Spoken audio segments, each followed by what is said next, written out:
재밌게 들어주시면 감사하겠습니다. 어린 시절부터 얘기해야겠군요. 전 아버지와 오빠 한 명과 함께 자랐는데 어머니는 제가 아주 어렸을 때 아버지의 모자란 월급 때문에 집을 나갔다고 하셨습니다. 엄마는 힘든 생활을 함께하며 아이들을 키울 책임감도 없었고 그만큼 아버지를 사랑하지 않는다고 아버지에게 대놓고 말했대요.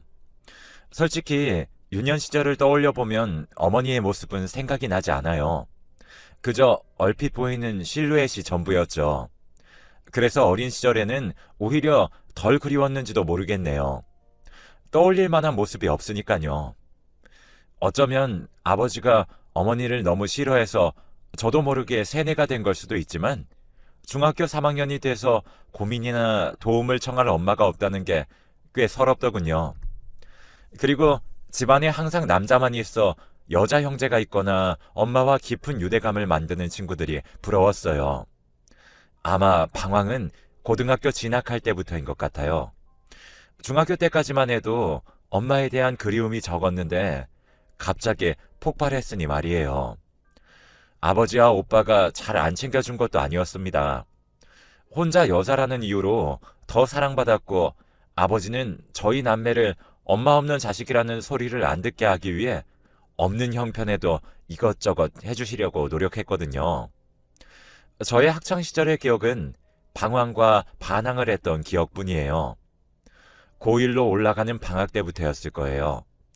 아버지와 오빠에게 저는 이유 없는 짜증을 많이 냈습니다. 아버지는 왼종일 투덜거리는 저의 못된 버릇을 고치기 위해 저에게 회초리를 들고 종아리를 때리면서 혼내셨어요. 아버지께서는 왜 그러냐? 내가 못해준 게 뭐가 있냐? 아빠에게 속상한 거 있어서 그러냐? 등등요. 그때 저는 해선 안 될 말을 했어요. 난 엄마가 없잖아. 남들 다 있는 엄마가 없는데 아빠만 있어서 뭐해? 난 그냥 아빠가 없어져 버렸으면 좋겠어. 라고 말이에요. 한 번도 엄마의 빈자리에 대해 논하지 않았던 저인데 제 입 밖으로 그런 소리가 나왔다는 것이 적잖이 놀라신 것 같았어요. 하지만 철없던 저는 아버지의 그런 놀란 표정을 뒤로하고 방으로 획 들어갔죠. 오빠는 제 방문을 벌컥 열고는 아버지가 널 어떻게 키웠는데 아버지 속상하게 그런 소리를 해대냐면서 저를 나무랐지만 전 반발심에 더 심한 소리를 해댔고 문 밖에 있던 아버지는 다 들으셨던 것 같아요. 그리고 나서 제 방에 들어오신 후 한마디 하시고 나가셨죠. 너 그런 말 할 거면 이제 내 딸 하지 마라. 난 널 그렇게 키운 적 없다. 라고 말이에요. 전 그 말을 듣고 반항심에 집을 나갔어요. 그때는 방학이었기에 학교를 안 가도 돼서 학교 걱정은 없었고 친구네 집에서 지내다가 알바 자리를 구해서 알바를 시작했습니다. 난생 처음 밖에서 일해보면서 어리다고 무시도 당해보니 쉬는 날 없이 일하던 아버지 얼굴이 자연스럽게 생각이 나더라고요. 한 일주일 되어가니까 저에게 연락 하나 없는 아버지가 야속하기도 하면서 정말 난 이제 아버지 딸이 아닌 건가라는 불안감이 들기도 했어요. 제가 먼저 잘못했다고 숙이고 집에 들어가야 한다는 생각도 엄청나게 많이 했죠. 친구네 집에서 계속 머무는 것도 눈치 보였으니까요. 그때쯤 오빠가 제가 알바하는 곳으로 찾아왔습니다.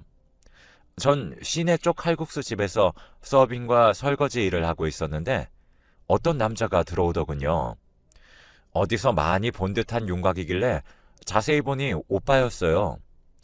오빠는 일 언제 끝나냐는 퉁명스러운 말을 던지곤 자리에 앉았습니다. 전 이제 1시간 정도 남았어 라고 하고 서빙을 하는데 오빠는 칼국수 하나를 시키더군요. 그래서 칼국수를 가져다 주는데 갑자기 눈물이 줄줄 흐르는 겁니다.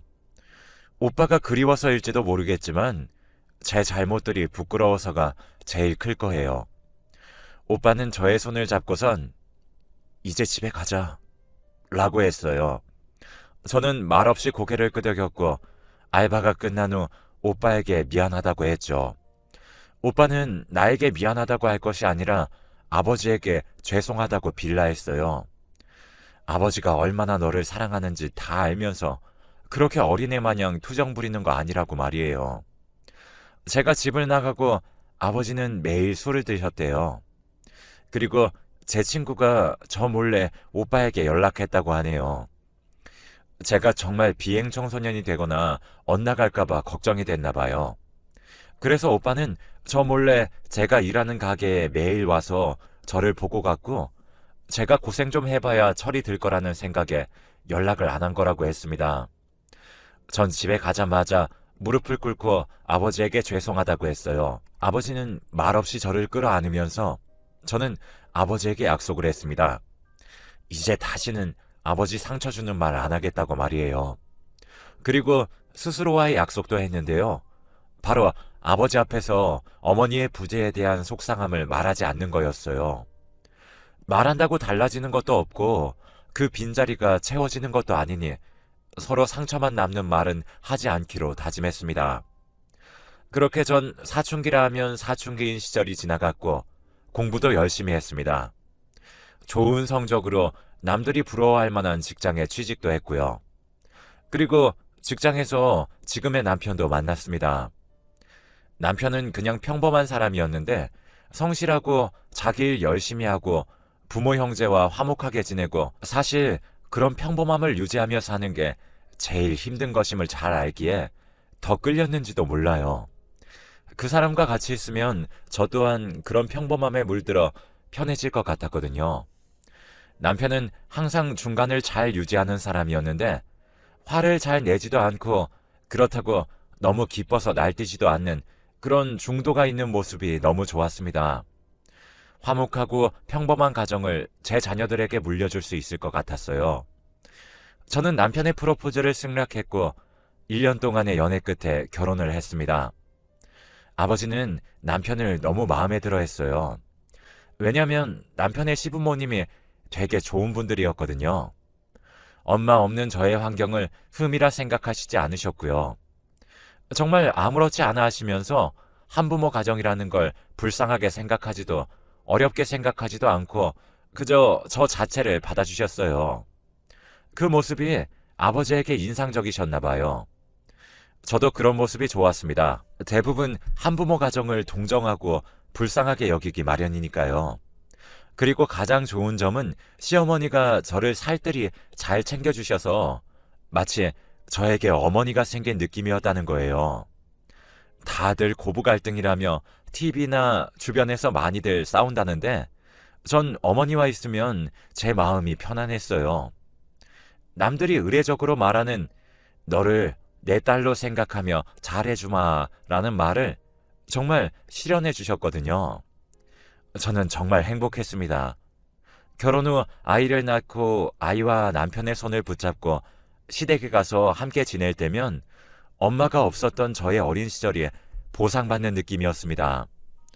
나도 이렇게 평범하고 완벽한 가정에 속할 수 있구나라는 생각도 들었고요. 남편은 가정에 충실한 사람이기에 저랑 싸우는 일도 없었어요.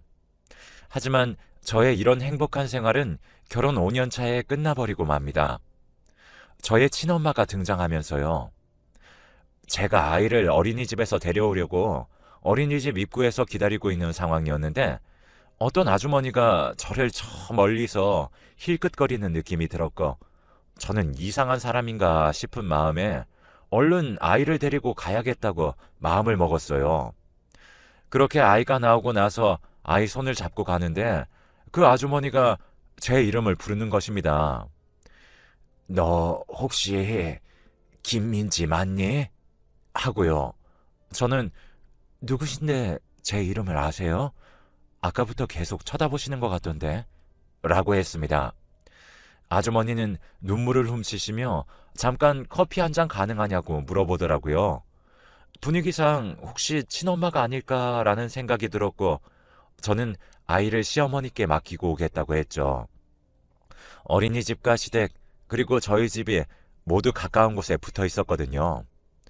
저는 일단 그분께 아파트 단지 근처에 있는 커피숍에 먼저 가 계시라고 했습니다. 그리고 시어머니께 잠시 만나고 오겠다고 아이 좀 맡아달라고 했습니다. 어머니는 걱정스러운 눈빛으로 혹시 친엄마가 아니냐고 말씀하시더라고요. 그래서 제가 에이, 설마요. 저희 친엄마는 저 버렸다고 했어요. 하고 말았습니다. 하지만 어머니 촉이 맞았어요. 그분은 제 친어머니였습니다. 저를 보러 왔다고 했는데 저는 배신감이 들었어요. 30년 동안 연락이 없다가 왜 지금까지 한 번도 찾지 않다가 지금에서야 저를 찾는지요. 전 왜 지금 와서 나를 찾는 거냐고 막 따졌어요. 친엄마는 지금까지 못 만날 만한 상황에 있었다고 하며 설명을 시작하셨습니다. 친어머니가 말하기를 아버지가 바람을 폈고 이혼하겠다고 하니 아이들은 절대 못 준다고 했다 해요. 그리고 자신은 돈이 없어서 저와 오빠를 데려오고 싶었어도 그럴 만한 형편이 되지 않았고요. 이후에 저희를 보러 계속 아빠에게 연락을 했지만 아이들은 당신을 보고 싶어 하지 않고 아이를 만나려면 엄마가 양육비 한 번도 안 보낸 걸 고소를 한다고 했다네요. 저는 솔직히 혼란스러웠어요. 누구 말을 들어야 할지 머리가 아팠거든요. 친어머니는 오빠에게 연락을 해봤지만 오빠는 그냥 전화조차 받지도 않고 본인이 찾아가도 무시해버리기 일쑤여서 어쩔 수가 없었대요. 그리고 자기가 말하는 이 내용들을 아빠에게 절대 말하지 말라고 하시더군요. 저희 아빠는 다 거짓말이라고 할 거래요. 오빠에게 이 사실들을 전해달라고도 덧붙였습니다. 늦게나마 용기가 생겨 너희들을 만날 생각을 했다고 계속 미안하다고 제 손을 붙잡고는 커피숍에서 펑펑 우셨어요. 전 엄마 없이 살아온 지난 시절 고생했던 기억이 떠올라 함께 울었습니다. 그날 밤 전 신랑을 붙잡고 울며 이 사실들을 말했어요. 신랑은 잠자코 듣다가 일단 아버지에게 말하는 게 좋다고 하더군요. 뭐가 진실인지 알아야 하니깐요. 하지만 전 고민이 됐어요. 고등학교 때 아버지와 어머니 부재 때문에 가출하고 싸웠던 게 저에게는 알게 모르게 트라우마 같은 걸로 남아 있었거든요. 그래서 아버지와 이야기하다 또 상처를 드리고 사이가 소원해질까봐 걱정되기도 했고, 이제 다시는 어머니 얘기를 아버지에게 안 하겠다는 저와의 약속도 깨는 것 같아 마음이 불편했어요. 그리고 혹여나 친어머니 말이 사실이라면 아버지에게 자라온 세월이 아버지에 대한 원망으로 가득 찰 것 같았어요. 하지만 어머니에 대한 그리움과 어머니의 말이 사실이면 어떡하지라는 막연한 두려움까지 모든 감정이 복합적이었습니다. 일단 남편 말대로 아버지에게 말이라도 해보는 게 나을 것 같았지만 오빠에게 먼저 말하는 게 더 좋을 것 같았어요. 그래서 다음날 오빠를 찾아갔습니다. 오빠에게 이런 사실들을 말하자 얼굴이 일그러지면서 한참을 침묵하더니 자기가 그 여자의 말을 어떻게 믿냐고 말했습니다. 믿을 순 없지만 그래도 확인해봐야 하는 것 아니냐고 제가 말했고, 오빠는 고개를 저으면서 그 말을 아버지에게 하는 것 자체가 의심이고 그런 우리 마음을 아버지가 눈치라도 채시면 정말 속상해할 거라고 말했죠. 오빠는 아버지에게 묻는 것을 반대했고 전 가서 확인해봐야겠다고 마음을 먹었습니다. 그날 저녁 남편에게 말한 후 아버지에게 찾아갔어요. 아버지에게 지금까지 있었던 일을 다 설명했죠. 그리고 난 아빠를 의심하지 않아요. 하지만 아빠가 바람을 피워서 엄마가 떠났다는 거에 대한 진실을 알기 위해 물어보는 것 뿐이에요.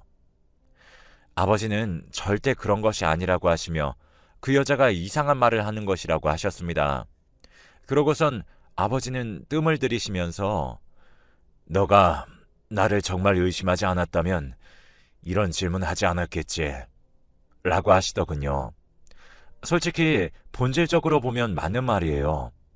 제가 약간이라도 엄마의 말이 맞을 수도 있다는 의심을 한 것이죠. 그렇게 침묵 속에서 아버지는 먼저 자리를 뜨셨어요. 그렇게 아버지와 한동안 연락을 하지 않았고 그러던 어느 날 남편이 말했어요.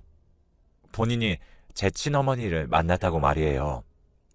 남편한테 혹시 얼굴 볼 수 있냐고 연락이 와서 만났다고 했어요.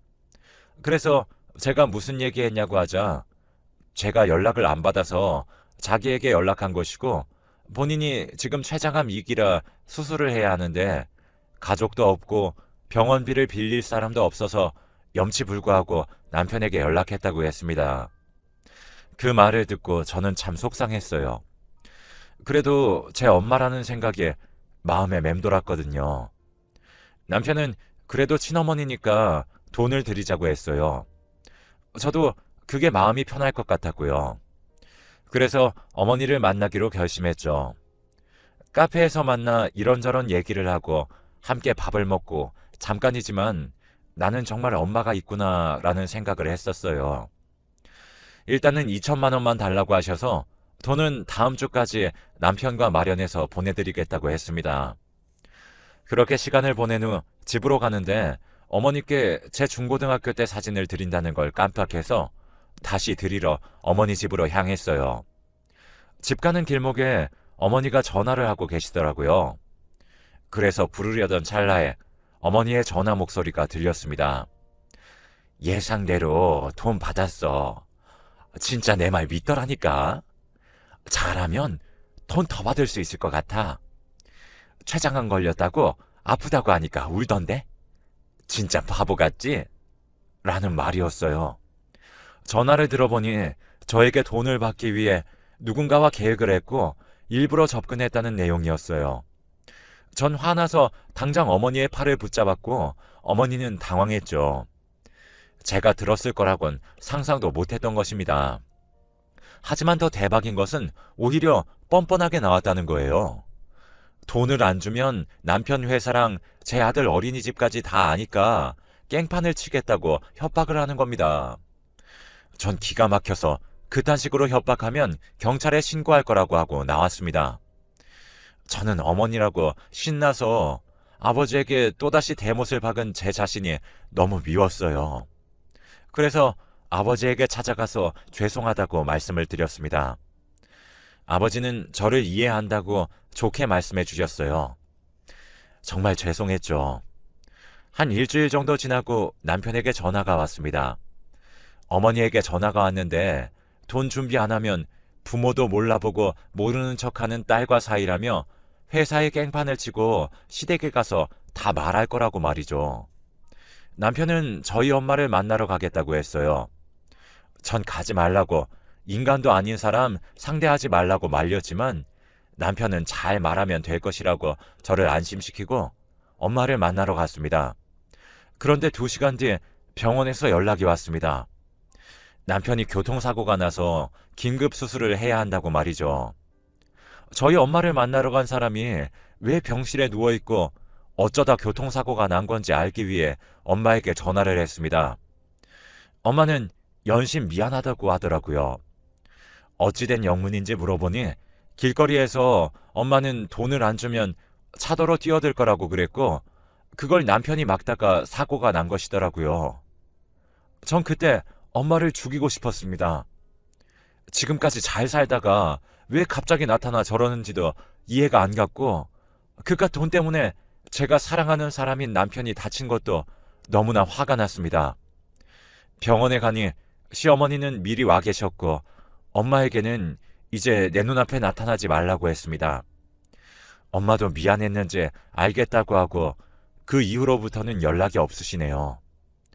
저희 남편은 장기 손상으로 이틀 동안 대수술을 하였지만 끝내 살아 돌아오지 못했습니다. 저는 아무리 마음을 다잡아도 이 모든 게 저희 엄마 때문이라는 생각에 머릿속을 떠나지 않았어요. 시어머니께도 너무나 미안했습니다. 아버지와 오빠는 마음 아파도 힘내라, 아이를 위해 힘내거라 라고 계속 위로해 주었어요. 저는 남편이 죽자 생활고에 시달렸습니다. 고정 수입이 없어졌고 아들은 점점 나이를 먹는데 돈 들어갈 때도 많아졌죠. 그래서 남편의 사망보험금으로 작게나마 장사를 시작해야겠다 생각했어요. 그러자 시어머니가 도와주시겠다고 하셨고 자기가 옛날에 장사를 해본 적이 있어서 잘 안다고 말이에요. 남편 죽은 게 어떻게 보면 저희 엄마 때문인데 저를 미워하지 않으시고 보듬어 주시는 것도 너무 감사했고 여전히 딸처럼 잘 해주시는 것도 감사했는데 장사까지 도와준다는 게 저에게는 정말 더더욱 감사한 일이었어요. 사실 남편이 죽으면 시댁하고는 거의 끝난 관계지만 엄마의 빈자리를 아시는 시어머니가 빈자리를 채워주시려 했으니까요. 그래서 시어머니와 함께 칼국수집을 열었습니다. 지금은 장사가 아주 잘 돼요. 그리고 옛날에 그렇게 힘들었던 일들도 다 마음에 묻어두었습니다. 그렇게 세월은 10년이 지났고 남편 없는 허전하고도 힘든 날들이 계속이었는데 어느 날 친엄마한테 또 연락이 온 겁니다. 저는 전화를 무시했고 제가 전화를 안 받자 문자로 연락이 왔어요. 너에게 유산을 남기려고 하는데 문자 보면 연락 줘. 라고 문자가 왔습니다. 저는 이게 웬 생뚱맞은 일인가 싶었어요. 10년 전에는 저한테 2천만 원을 뜯어가려고 했던 사람이 난데없이 갑자기 유산을 준다고 하니 황당했어요. 그때쯤 코로나로 인해 칼국수 장사도 매출이 급격히 떨어진 상황이라 경제적으로 너무 힘들었기 때문에 연락을 해서는 안 됐지만 엄마에게 전화를 걸고야 말았습니다. 엄마는 날짜를 잡아서 이야기 좀 하자고 했고 저는 알겠다고 했어요. 며칠 뒤 카페에서 만난 엄마는 충격적인 이야기를 하는 겁니다. 자기가 진짜 췌장암에 걸렸었고 10년 전에 치료를 받아 암이 호전되었는데 그게 또 전이가 되어서 이제는 손을 쓸 수도 없을 정도로 상태가 안 좋다는 말을 하더군요. 저는 이 말을 듣자 또 내 돈을 뜯으려고 거짓말을 하는구나 라고 생각했습니다. 그때 엄마는 저에게 부동산 등기를 보여주며 이 건물을 저에게 주고 싶다고 말했어요. 저는 우리 엄마가 설마 하는 생각에 그 등기를 보니 지하철역 근처에 있는 8층짜리